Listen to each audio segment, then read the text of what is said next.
சொன்னது. Future of the citizen, future of the nation வந்து இந்த குழந்தைங்க.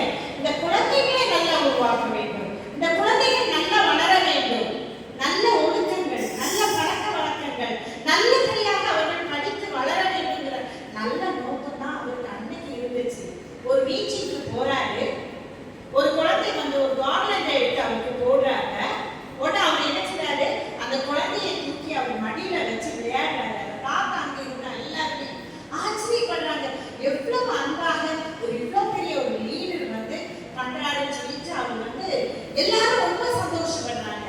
ஸோ அப்பதான் எல்லாருக்கும் தெரியும் சில்ட்ரன் மேல எவ்வளவு அன்பு வச்சிருக்கிறாங்கன்னா, அவர் இந்த நாடு அவங்க கையில இருக்கு. இந்த ஃபியூச்சர் வந்து அவங்க இந்த பிள்ளைகளுடைய நல்ல வளர்ச்சி தான் நம்ம சமுதாயம் வளருங்கிற நல்ல எண்ணம் அவருக்கு இருந்தது. இன்னொன்று அவர் வந்து எப்பவுமே சொல்லுவாரு, the children are the buds of the garden.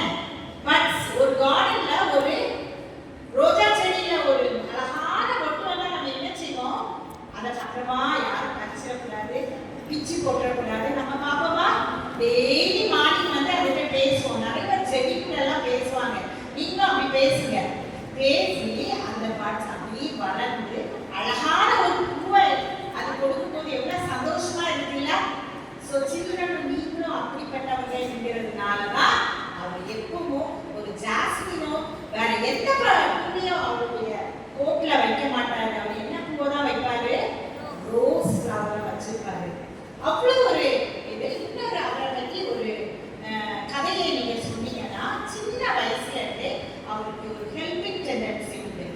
ஒரு நாள் அவர் சின்ன பையனாக இருக்கும்போது ரோட்ல போயிட்டு இருக்கும்போது ஒரு ஓல்டு மேன் தலைக்கு நிறைய பொருட்கள்லாம் வச்சுட்டு நடக்க முடியாம அப்படி நடந்து வருவாரு. அப்படி வரும்போது இந்த பையன் நேரு என்ன பண்ணுவாரு, ஓடி போய் அந்த வயதானவரை பிடித்து தன்னால முடிந்த பொருட்களை அவரிடத்துல எடுத்துக்கொண்டு அவர் அப்படியே கொண்டு வீட்டுல கொண்டு சேர்க்கிறாரு.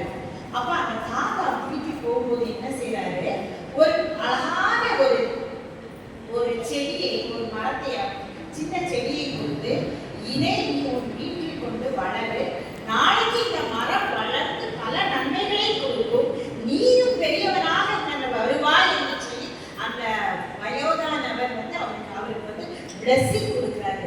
அதே வேற யாரும் இல்லை, அது வந்து இந்த நேருஜி தான். அவரும் மரமும் வளர்ந்தது, அவரும் வளர்ந்தார். நம் நாட்டுக்கு பிரைம் மினிஸ்டராக 17 ஆண்டுகள் இருந்தார். எவ்வளவு பெரிய காரியம் இல்லைன்னா. அதே மாதிரிதான் ஃப்ரீடம்ல நீங்க பாத்தீங்கன்னா சார் சொன்னாங்க, கரஸ்பாண்டன்ட் சார் சொன்னாங்க, அவர் பிரிசன்ட்ல இருந்து எழுதின கதை தான் தி டிஸ்கவரி ஆஃப் இந்தியா. அவ்வளவு